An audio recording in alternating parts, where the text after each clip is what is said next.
খেলা চলছে বিশ্বজুড়ে। ফুটবল ক্রিকেট ছাড়াও খেলার রয়েছে এক দীর্ঘ ফর্দ। শুধু ফলাফল নয়, গত, আজ এবং আগামীর খেলাকে প্রেস বক্স থেকে আমরা দেখতে চাই ভিন্ন চোখে। সেই দেখাটাই দেখতে পাবেন এখন মাঠে। সঙ্গে আছে আমি নুমান আব্দুল্লাহ। শুরুতে এক নজরে দেখে নেব ক্রীড়াঙ্গনের গুরুত্বপূর্ণ খবরাখবর।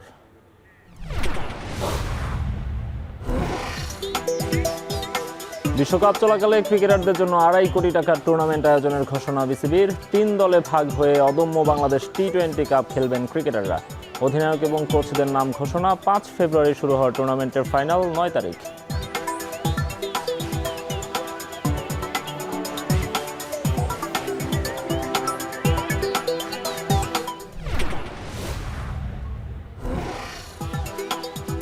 নেদারল্যান্ডসকে 7 উইকেটে হারিয়ে নারী বিশ্বকাপ বাছাই পর্বে চ্যাম্পিয়ন বাংলাদেশ।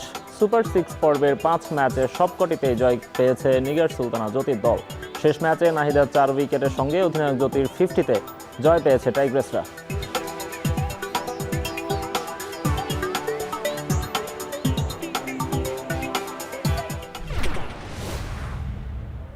দর্শক, এতক্ষণ দেখছিলাম ক্রীড়াঙ্গনের গুরুত্বপূর্ণ খবরাখবরগুলো। আজকের এখন মাঠের আমরা আলোচনার বিষয় রেখেছি গোজামিলে ভরা ক্রিকেট। আর এই বিষয়ে কথা বলতে আমাদের সঙ্গে আছেন সহকর্মী জুবায়ের আহমেদ। জুবায়ের, স্বাগত জানাচ্ছি। জুবায়ের, গোজামিল দেখছি অনেকদিন ধরেই বাংলাদেশের ক্রিকেটে। সবশেষ কালকে যেটি সিদ্ধান্ত নেওয়া হলো যে বিশ্বকাপে যেহেতু বাংলাদেশ দল খেলতে যাচ্ছে না, সেখানে একটা টুর্নামেন্ট আয়োজন করা হবে বিসিবির পক্ষ থেকে। সেই টুর্নামেন্টে কারা কারা খেলবে, কিভাবে কি করবে না করবে সবই ঠিকঠাক করে দিয়েছে বিসিবি। দল ঘোষণা করে ফেলেছে, ক্যাপ্টেন ঘোষণা করে ফেলেছে, কোচ ঘোষণা করে ফেলেছে, প্রাইজ মানিও ঘোষণা করে ফেলেছে। কিন্তু এই টুর্নামেন্টটা দিয়ে কি আসলে বিশ্বকাপের দুঃখটা কি ভোলানো সম্ভব কিনা? আর্থিকভাবে হয়তো বা দুঃখ ভোলানো সম্ভব ক্রিকেটারদের শুধুমাত্র ক্রিকেটারদের আর্থিকভাবে হয়তো দুঃখটা ভোলানো সম্ভব। কারণ 2.5 কোটি টাকার প্রাইজ মানি বেশ বড় অঙ্কের, প্রায় বিপিএল এর কাছাকাছি মানারই একটা প্রাইজ মানি। সুতরাং ক্রিকেটাররা যারা বিশ্বকাপে যাওয়ার স্কোয়াডে ছিলেন বা সেই সারির মধ্যে ছিলেন, তারা যখন এই টুর্নামেন্টে খেলবেন, তাদের 4টা ম্যাচের একটা টুর্নামেন্ট, খুবই স্বল্প দৈর্ঘ্যের একটা টুর্নামেন্ট, কিন্তু এই টুর্নামেন্টটা খেলোয়াড়দেরকে একটা আর্থিক নিশ্চয়তা দিবে যে বিশ্বকাপ তারা যদি না যান তখন তাদের যে আর্থিক যে ব্যাপারটা ছিল সেটাকে এনশিওর করবে। বিশ্বকাপে খেললে তারা অনেকগুলো ম্যাচ পেতেন, অনেক ম্যাচ পেতেন। হ্যাঁ, ওই জায়গাটা হয়তো পূরণ হবে, কিন্তু বিশ্বকাপের যে উন্মাদনাটা থাকার কথা সেটা কিন্তু খুব একটা হবে বলে আমাদের বিশ্বাস করতে একটু কষ্ট হচ্ছে। কারণ বিপিএল এর যেটা দেখেছি আমরা, বিপিএল এর প্রচুর দর্শক ছিল। এর দর্শক থাকার পেছনে একটা বড় কারণ ছিলেন বিদেশি ক্রিকেটাররা। সম্পূর্ণ দেশি ক্রিকেটারদেরকে নিয়ে একটা টুর্নামেন্ট, যেখানে বিসিবি হয়তো বা দর্শকদেরকে আগ্রহ করার জন্য 4টা থেকে মানে ম্যাচ শুরুর আগে একটা সাংস্কৃতিক অনুষ্ঠানের মতো রেখেছে। কিন্তু সেটা অ্যাকচুয়ালি দর্শকদেরকে কতটা আগ্রহী করবে, শুধুমাত্র দেশীয়দেরকে নিয়ে যে টুর্নামেন্টটা, সেটাতে টিকেটের যে মূল্যটা রাখা হয়েছে সেটা দিয়ে অ্যাকচুয়ালি মানুষজন খেলা দেখতে যাবে কিনা, বা শুধুমাত্র 4টা ম্যাচের একটা টুর্নামেন্ট দিয়ে আসলে বিশ্বকাপের মতো অত বড় পরিসরের যে উন্মাদনাটা সেটাকে ছাপিয়ে ওঠানো যাবে কিনা। বিশ্বকাপের যে কম্পিটিটিভনেস বা ক্রিকেটারদের সেখানে শেখার ব্যাপার আছে, সেখানে প্রতিদ্বন্দ্বিতা করার ব্যাপার আছে, বা জয়ের একটা কারণ আছে। আবহটাই অন্যরকম, বিশ্বকাপের আবহটাই অন্যরকম। সেখানে শুধুমাত্র তো নিজের দেশের ক্রিকেটারদের দিকে যে আমরা ফোকাস থাকি তা তো না। সেখানে বাইরের দেশের প্লেয়াররা আমাদের দেশের প্লেয়ারদের সঙ্গে কীভাবে রিড করছে, আমাদের দেশের প্লেয়াররা তো নিজেদের সেই সতীর্থই বলা চলে তাদেরকে, যারাই খেলবে সতীর্থদের মন মানসিকতা তারা জানে। কিন্তু বিদেশের যে ভিন্ন প্লেয়ার যাদের আছে তাদেরকে নিয়ে তারা কীভাবে গেম প্ল্যান আছে, তাদের স্ট্র্যাটেজি হচ্ছে, অনেক কিছুই দেখার বিষয় থাকে অ্যাকচুয়ালি বিশ্বকাপের মতো বড় মঞ্চে গিয়ে। সেগুলো থেকে অবশ্যই দর্শকরা বঞ্চিত হবে। বলা চলে ক্রিকেটারদের আর্থিক দিকটা হয়তো বা ঠিকঠাক থাকবে, কিন্তু ক্রিকেটারদের পারফরমেন্স এবং সবকিছু মিলিয়ে হয়তো বা আপ টু দ্য মার্ক যে প্রত্যাশা থাকে সেটা থেকে অনেকটাই কমে থাকবে। সেটা অবশ্যই হবে না। জুবায়ের, আপনার কাছে ফিরবো, আরো আলোচনা করব। তার আগে একটা বিরতি নিব। এখন মাঠে নিচ্ছে একটা বিরতি, ফিরছি একটু পরেই।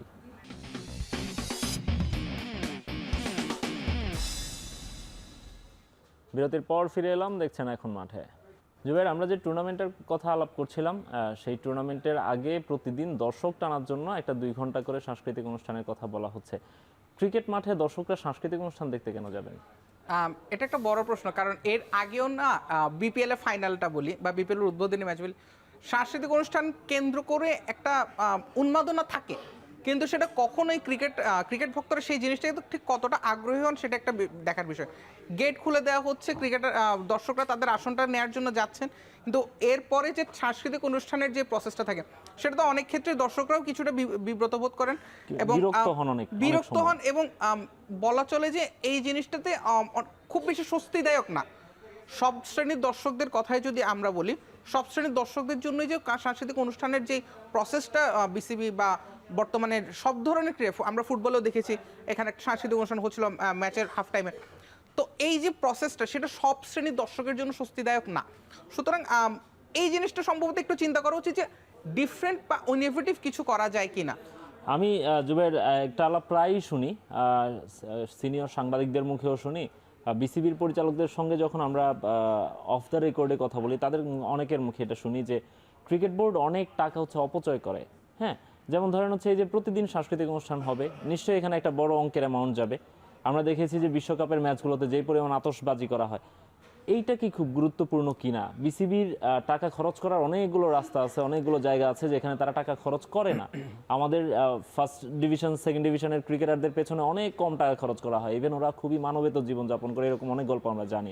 ইভেন বর্তমানে আমি যখন কিছু কাজ করার সময় প্রথম শ্রেণীর ক্রিকেটারদের সঙ্গে আমি যখন কথাবার্তা বলছিলাম, তারা আমাকে জানিয়েছিল যে পূর্বাচলে পিকেএসপিতে বর্তমানে যে সিসিডিএম চ্যালেঞ্জ কাপটা চলছে, সেই সিসিডিএম চ্যালেঞ্জ কাপে যাওয়ার জন্য তাদের নির্ধারিত কোনো গাড়ি ভাড়া দেওয়া হয়নি এবং তারা ক্রিকেটাররা সম্পূর্ণ নিজের পকেটের টাকা খরচ করে সেখানে যাচ্ছে, কোনো টিএ দিয়ে পাচ্ছেন না এবং কোনো কিছুই পাচ্ছেন না। এবং তার চেয়ে বড় কথা, সিসিডিএম এর এই টুর্নামেন্টের আলোকেই বলি, একজন ক্রিকেটার প্রথম শ্রেণীর ক্রিকেটার প্রায় 4 লাখ টাকার চুক্তি করে থাকেন। এই সিসিডিএম এর এই টুর্নামেন্টে খেলতে গিয়ে তারা পাচ্ছেন 2 লাখ টাকা বা তার থেকে কিছুটা কম। তাহলে ক্রিকেটারদের অ্যাকচুয়াল উন্নয়নের জন্য কিন্তু এই টাকাগুলো খরচ করা যেত। আর্থিক ব্যাপারগুলো বিসিবিতে সবসময় দেখা যায় কিছুটা চাকচিক্যময় এবং কিছুটা মানুষকে চোখ ভরানোর যে ব্যাপারটা আমরা বলে থাকি শুদ্ধ বাংলায়, সেইভাবে একটা প্রসেস চলে।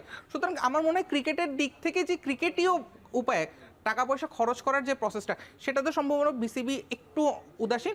সেই জায়গাগুলো চেক করলে সম্ভবত ক্রিকেটের জন্য সবচেয়ে বেশি লাভবান হবে। আরও একটা বিষয় হচ্ছে জুবাইর, যে আমরা দেখি যে শুধুমাত্র এই যে আপনি ফার্স্ট ডিভিশনের কথা বলছেন বা এইজ লেভেলের ক্রিকেটার বা অন্যান্য যে ডিভিশনাল ক্রিকেট যা যা আছে, এগুলোতে ক্রিকেট বোর্ড খুব খরচ করাতে খুব কম আগ্রহী হয়। আমরা দেখি যে সব কিছুই ন্যাশনাল টিম কেন্দ্রিক হচ্ছে, বা ন্যাশনাল টিমের আশেপাশে যারা আছে তাদেরকে নিয়েই হচ্ছে সবসময় বিসিবির ভাবনা, তাদেরকে নিয়েই বিসিবি উদার হস্তে খরচ করে থাকে। জুবাইর, আমরা আরও আলাপ করবো, তার আগে একটা বিরতি নেব। এখন মাঠে নিচ্ছে আরও একটা বিরতি, ফিরছি একটু পরেই।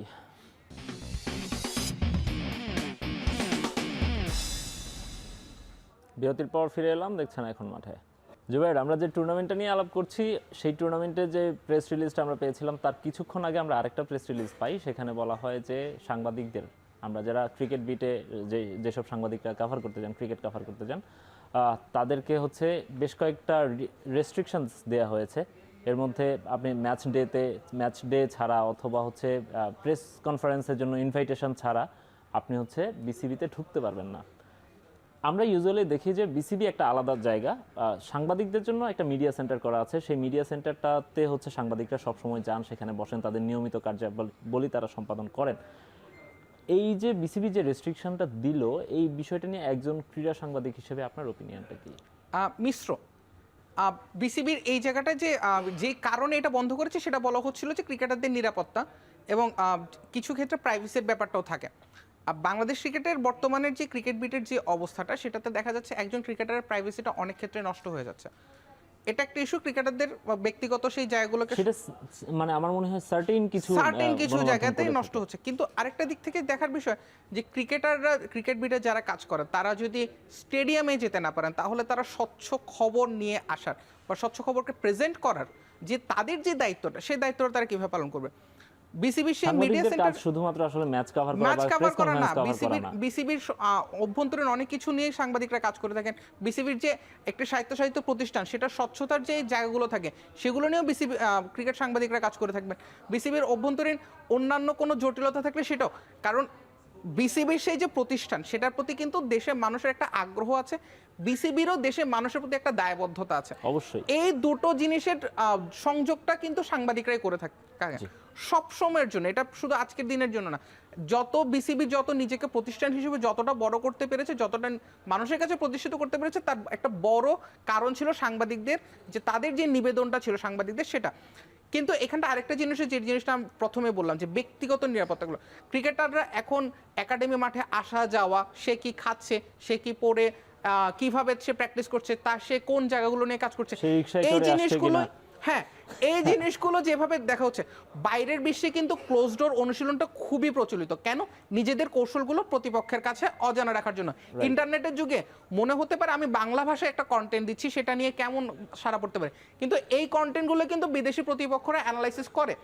বর্তমান তথ্য প্রযুক্তির যুগে ক্রিকেটটা ঠিক অতটাই অ্যাডভান্সড হয়ে গেছে। সুতরাং এই যে অনুশীলনের ক্ষেত্রে আমরা ফুটবলেও দেখে ক্লোজ ডোর অনুশীলন, প্রথম 15 মিনিট সাংবাদিকদের জন্য উন্মুক্ত, এরপরে সেটা বন্ধ করে দেওয়া হচ্ছে। এই জিনিসগুলো একেবারে বিবেচনা রাখা উচিত। তবে বিসিবির উচিত ছিল একটা সুনির্দিষ্ট নীতিমালা জারি করা, যেটার ভিত্তিতে কোন কাজটা করা যাবে কোন কাজটা করা যাবে না সেটা নিয়ে একটা নীতিমালা করে তারপরে একটা রেস্ট্রিকশনের ব্যাপারটা আসলে সবচেয়ে ভালো হতো।